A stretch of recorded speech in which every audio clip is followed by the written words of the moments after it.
अस्सलाम वालेकुम दोस्तों, आप देख रहे हो हमारा यूट्यूब चैनल केटल फार्मर्स।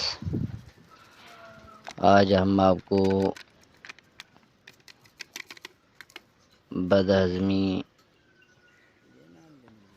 के दवाई के बारे में बताएंगे।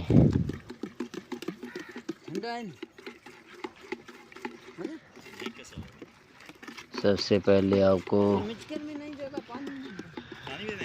स्टमक कवर का एक बोतल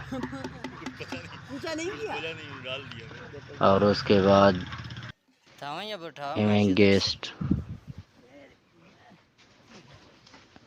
ये एक पूरा पत्ती उसको दवाई में डाल के थोड़ा डाल दे। अच्छी तरह मिला के जानवर को पिलाना चाहिए और ये हाजमे के लिए मुफीद है और भैंस को ताकत भी देता है। ये हमारा आज का वीडियो अच्छी लगी हो तो लाइक करें और चैनल को सब्सक्राइब करें। शुक्रिया। बंद करो।